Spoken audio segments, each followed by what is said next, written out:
Chapter 14. Work for the Master. If you cannot sing like angels, if you cannot preach like Paul, you can tell the love of Jesus, you can say, He died for all. I went on some time without work, then my friend the missionary came back and introduced me to Mr. H., a rich gentleman in the city.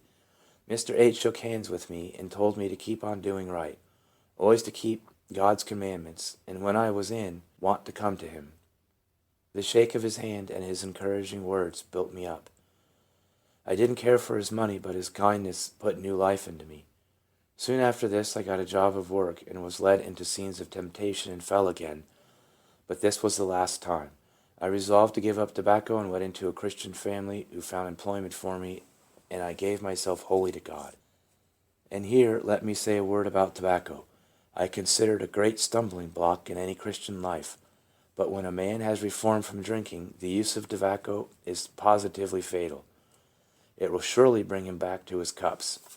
If I had given it up when I gave up rum, I believe I should have had none of those fearful falls which I have described. I was led at last, by the grace of God, to do the clean thing, to give up every sinful habit, and from that time Jesus has kept me. After a time my work ceased, but the money I had saved lasted me some time. When I got to the last $5, I went into my room and prayed most earnestly for work, and before I came out I felt the assurance that my prayer was answered. In a few days a situation was offered me in the custom house for $4 a day, but there I preached Jesus too much and was soon turned away. Then I got steady employment in another place where I also testified for Jesus. I had been there only a little while before a companion began to swear. I reproved him. "We can get along without swearing," said I. "What?" said he. "Are you a churchman?" "No, I am a Christian, or trying to be one," I replied. So I was spotted among the workmen and pointed out as one of the hypocrites. One man, a German, I was permitted to lead to Christ. One day I had a sort of trance or vision. I was singing at my work, and my mind became absorbed, and it seemed as if working for the Lord down in the Fourth Ward. I had a house, and people were coming in. There was a bath, and as they came in, I washed and cleansed them outside, and the Lord cleansed them inside. They came at the first by small numbers, then by hundreds, and afterwards by thousands. Before I came out of this vision, I was in tears. Then something said to me, "Would you do that for the Lord if He should call you? Would you do it for Jesus' sake?" And I answered, "Yes, Lord, open the way, and I will go."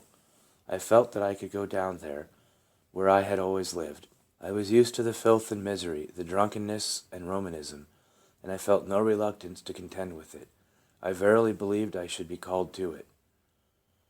A little while after that my health gave way, and I took a vacation. I went with my wife to a sea cliff to attend the camp meeting.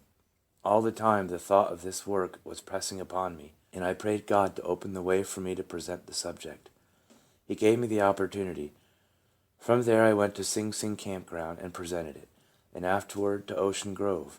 Many were interested in the proposed work and gave me in larger or smaller sums until I held in trust $450.